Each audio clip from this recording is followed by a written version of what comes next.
Hi, I'm Seamless, and today is Saturday, which means it's time for a new FL Basics tutorial. Today, I'm going to talk to you about Maximus. Now, in the past, I've actually done a previous video already on Maximus in one FL11 Basics playlist. Not anything at all has changed about Maximus, but I am going to do a bit of a different way of explaining how it works. In the past, I have explained Maximus by using real-world examples, things like vocals and drums and that kind of thing, and then what that was good for was really explaining how compression worked, which is relevant considering that Maximus is a multi-band compressor, but it didn't really do a wonderful job in explaining more or less perfectly about the nuance of the way that Maximus actually accomplishes it. And today I've come up with a way to actually explain this in a way that would be visually very clear. At least I hope it is. And it'll explain precisely what Maximus does, and also go a long way to explaining what wave shaping does, because, as I've mentioned in said previous videos, Maximus is a wave shaping compressor, which is a little bit of it's a bit of a misnomer, just because distortion and compression are actually very related to each other. To say it's a wave shaping compressor is actually a bit of a it's a bit redundant. Wave shaping, compression, distortion, all those things are sort of relevant to each other in that they're all based on controlling dynamics. And the differences actually will become quite clear once we sort of mess with them here. So now what I'm doing is I've created a sine wave, and I'm going to automate its volume. That might be too slow. Yeah, it's too slow. Let's do twice that. And then have one long one. So I have a limiter going in.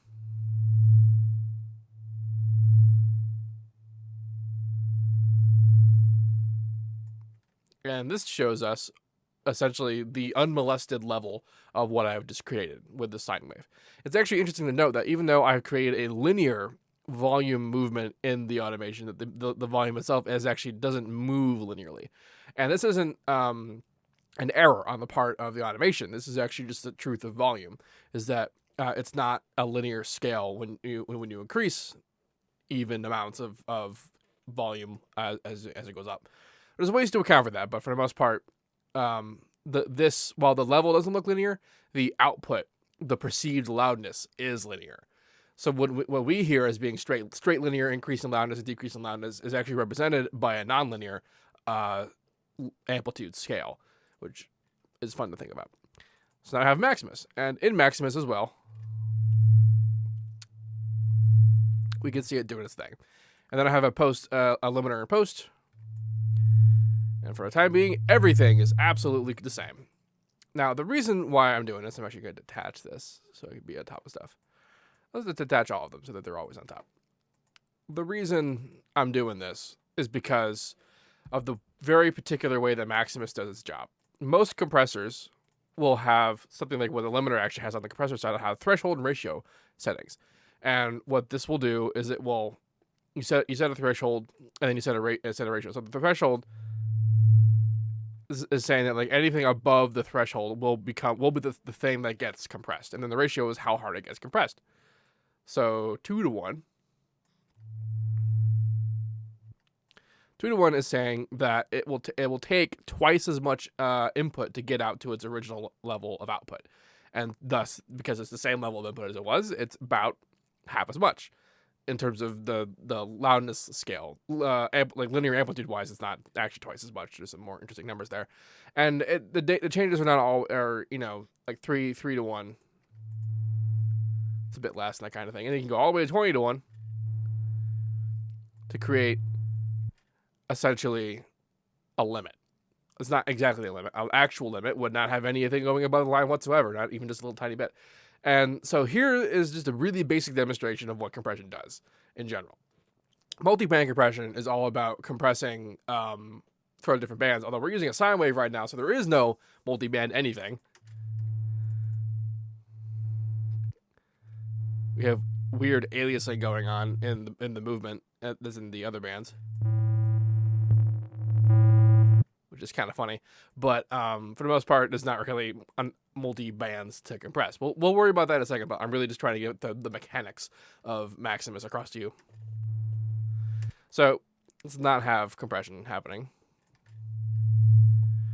So now in Maximus, you might notice that Maximus does not have a threshold to ratio knob. It does, however, have this graph, which is pretty much straight up what that graph was when we made the threshold and ratio. This uses this angle that pops up when we're messing around with the ratio is exactly what this graph is when we're seeing it here. Difference being that instead of having knobs that move the graph, you just move the graph. So if I wanted to say like this would be no compression. And if I want to do exactly like what we did in the limiter, I would go to that point and then do the ratio myself. And you can see there it is, with a little bit of weirdness. And that has to do with the time variables that are present here. And such.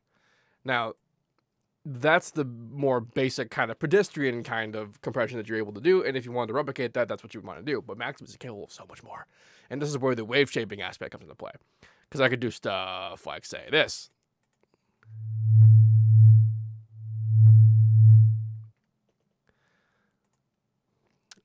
Batman. So you can see here in the limiter that's on the other side. It's actually got to be so loud that it's limited. Of course it did because it went above 0 dB. There we go. So here's the input, here's the shape we created, and here's the output. And you can see how the shape that we created is basically 100% related to what the shape that came out of it was. And what basically is happening is that as the volume increases, this graph is telling it that when it's at minus 18 dB, it's fine. And then when it gets louder, oh, it gets pulled up some more. But then when it gets much more louder, it gets brought down again. How loud the input is only related to where it interacts with the tracking for how loud the output is.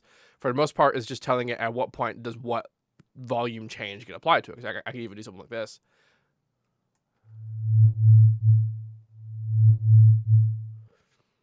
And I'm using this example of like a very smooth automation coming up in here, but this will apply to anything at almost any speed. I say almost any speed because we have these time variables, like I mentioned. The time variables control the attack, release, and head of the movement of this white line. This white line representing what the volume change is applying to the input based on the graph that we've created on the input-output graph. So wave shaping, what we're doing right now is not actually wave shaping because the waveform is staying the same. It's staying a sine wave. We're not doing this so fast that it's affecting the actual shape of the waveform, but we can do that. And we can do that by getting rid of all of the time variables.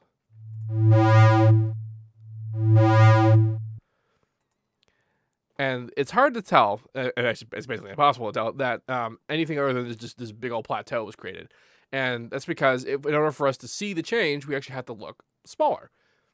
We could do that by looking at a wave candy. Where's wave candy? There's wave candy. Wow. I'm on 4K monitor, and this is the largest wave candy window I can make. All right. Oscilloscope. Wait, opacity? Is that what I wanted? There we go. They changed it. They changed how that works. Lightness? No. Saturation. I want to make. What note am I doing? A. That's important because I can come up here and update to A.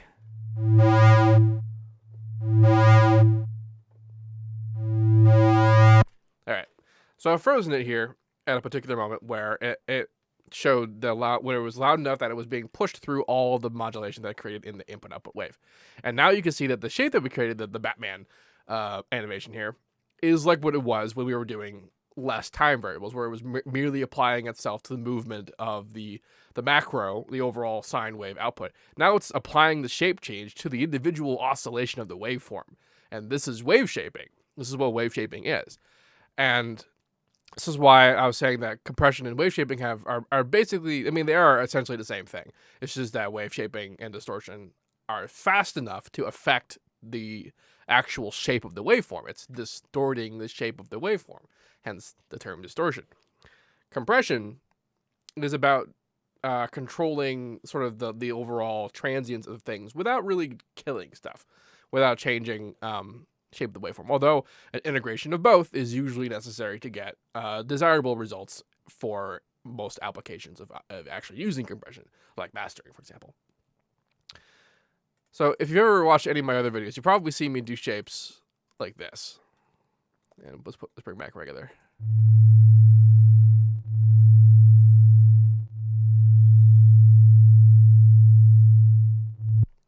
So the shape that I was using basically makes this movement happen.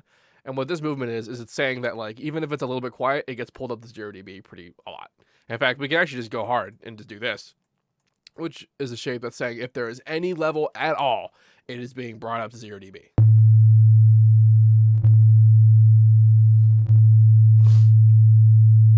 And you might be thinking, well, why wasn't it perfectly sharp right there? It was in the beginning, and then there's this weird fall off. That's time variable related. It's the release time, the attack time, and that kind of stuff. And if we reduce all of these,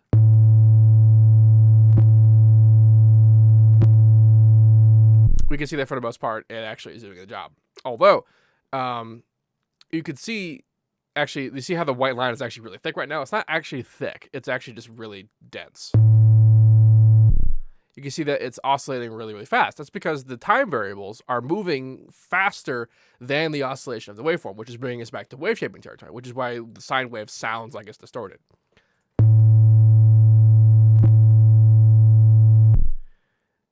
And it's doing all kinds of fun stuff. If I didn't want the sine wave to be distorted, I'd have to make the waveform, the time variables move slow enough that it doesn't affect the individual oscillation. You can see it's still doing it, so let's do some more. A little bit more.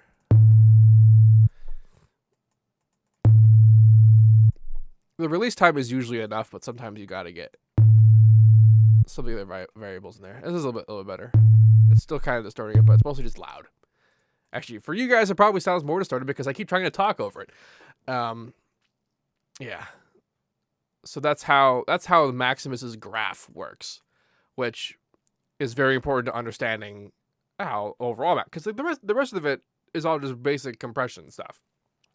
It splits per band, so you have one of these wave shaper / compressors per band. That's the only affecting material in that band. And then there's a master one where it all comes together and you bring it and it works out.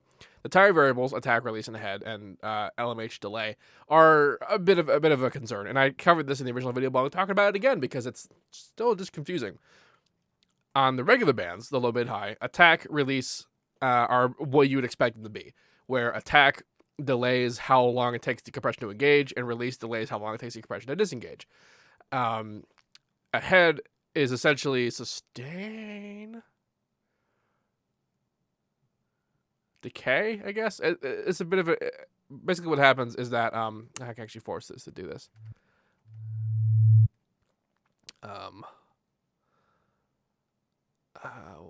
My particular favorite method of doing this is to find a sharp sound, which exists in here.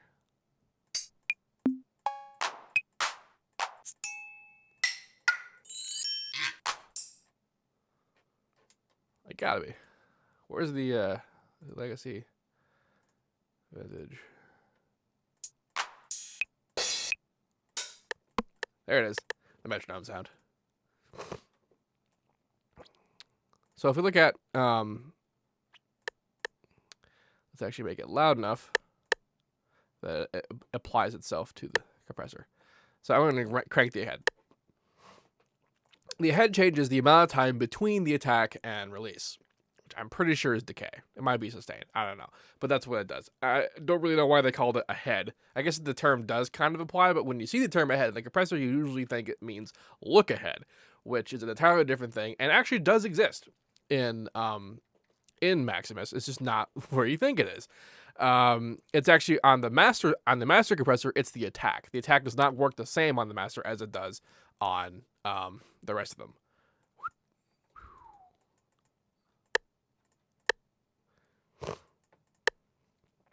The way the attack works on the master is that when the sound originally engages, the sound is delayed by the amount that the attack time is set to, which is in milliseconds. This is 145 milliseconds.